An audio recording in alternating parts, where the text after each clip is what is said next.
साल 2021 के जुलाई महीने में दिल्ली पुलिस की स्पेशल सेल ने दिल्ली के गैंगस्टर काला जठेड़ी को गिरफ्तार कर लिया था। जठेड़ी को उत्तर प्रदेश के सहारनपुर से गिरफ्तार किया गया था। काला जठेड़ी पर 7 लाख रुपए का इनाम भी था। दिल्ली के साथ साथ जठेड़ी पर हरियाणा, पंजाब, उत्तर प्रदेश और राजस्थान में भी कई मामले दर्ज हैं। मीडिया के अनुसार लॉरेंस बिश्नोई गिरोह को पहले थाईलैंड से राजू बसोदी ऑपरेट कर रहा था। हरियाणा एसटीएफ ने उसे वहां अरेस्ट कर लिया था। इससे पहले बिश्नोई भी पुलिस की गिरफ्त में आ चुका था। आपको हम लॉरेंस बिश्नोई की पूरी कहानी सुना चुके हैं, जिसका लिंक डिस्क्रिप्शन बॉक्स में दिया गया है। आप वहां से लॉरेंस बिश्नोई की पूरी कहानी देख सकते हैं। यानी अब लॉरेंस गैंग को काला जठेड़ी दिल्ली और आसपास के इलाके से ऑपरेट कर रहा था। बिश्नोई गिरोह रंगदारी, फिरौती, लूट और हत्या की वारदातों को लगातार अंजाम देता रहता था। आखिर क्या है इस काला जठेड़ी की पूरी कहानी, यही हम आज की इस वीडियो में पूरे विस्तार से देखने वाले हैं। तो आप हमारे साथ इस वीडियो के अंत तक बने रहिए। काला जठेड़ी हरियाणा के सोनीपत का रहने वाला है। उसका असली नाम संदीप है, लेकिन अपराध की दुनिया में आने के बाद वह काला जठेड़ी के नाम से ही विख्यात हो गया। उसकी एजुकेशन 12वीं तक हुई है। इसके बाद वह केबल ऑपरेटर के धंधे में आ गया था। जठेड़ी के खिलाफ पहला मुकदमा दिल्ली में 29 सितंबर 2004 को लिखा गया था। इस दिन जठेड़ी अपने साथियों के साथ सिरसपुर इलाके में एक शख्स का मोबाइल छीनकर भाग रहा था, लेकिन पुलिस ने उसे गिरफ्तार कर लिया था। समयपुर बादरी में पहली बार उस पर एफआईआर लिखी गई थी, लेकिन जेल से छूटने के बाद उसने एक के बाद एक कई वारदातों को अंजाम दिया। अपने शुरुआती दिनों में काला जठेड़ी झपट्टेमारी, लूट और चोरी जैसी छोटी मोटी वारदातों को अंजाम दिया करता था, लेकिन इसके बाद उसने अपना गैंग बना लिया और जबरन उगाही करने के अलावा विवादित संपत्तियों में भी अपनी इंटरफेयर करने लगा। मीडिया रिपोर्ट्स के मुताबिक उसके ऊपर हत्या की कोशिश, लूट, डकैती और रंगदारी मांगने के कई मामले दर्ज हैं।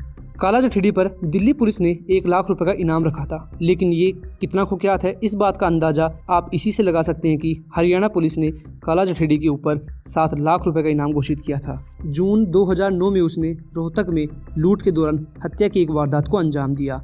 इसके बाद रंजिश के चलते मार्च 2010 में सोनीपत के गोहाना में उसने एक हत्या को और अंजाम दिया।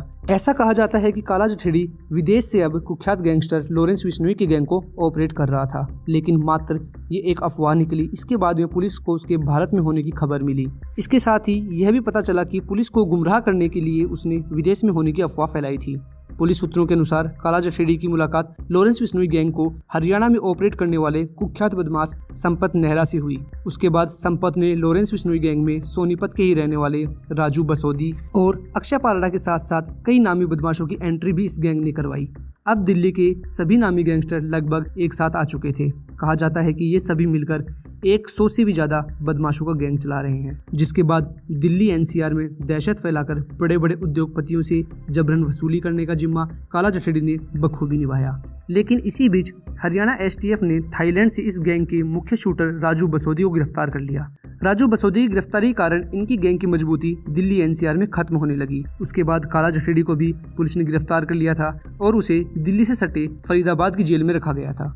बाद में वह जमानत पर बाहर आया और फिर नेपाल के रास्ते बैंकॉक भाग गया और वहीं से वह गैंग को ऑपरेट करने लगा, लेकिन उसके कमजोर होती गैंग ने उसे वापस इंडिया आने को मजबूर कर दिया। चलिए अब इस कहानी को एक और मोड़ देते हैं।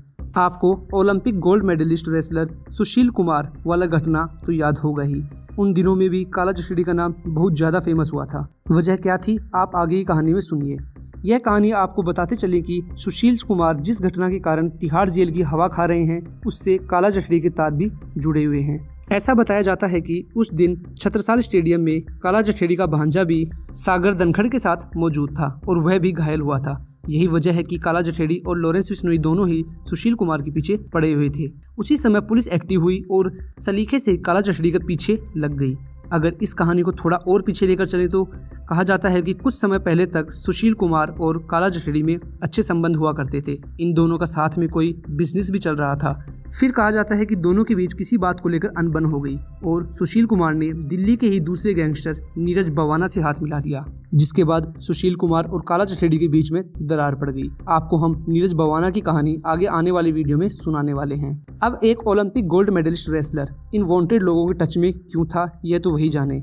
इस समय तक जब पुलिस सलीखे से काला जठेड़ी के पीछे पड़ चुकी थी तो उसका छुपना अब मुश्किल हो गया था। फाइनली साल 2021 के जुलाई महीने में उत्तर प्रदेश के सहारनपुर से से उसे गिरफ्तार किया गया। लेकिन इस गिरफ्तारी में संदीप उर्फ काला जठेड़ी अकेले नहीं बल्कि मैडम मिंज के साथ था। मैडम मिंज का असली नाम अनुराधा है। कहा जाता है कि अनुराधा राजस्थान की कुख्यात गैंगस्टर आनंदपाल की गर्लफ्रेंड भी थी।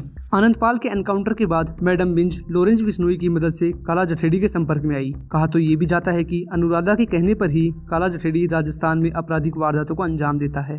तो यह थी कहानी दिल्ली के मोस्ट वांटेड संदीप उर्फ काला जठेड़ी की पूरी कहानी।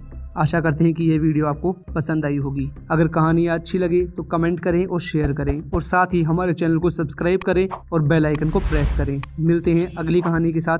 धन्यवाद।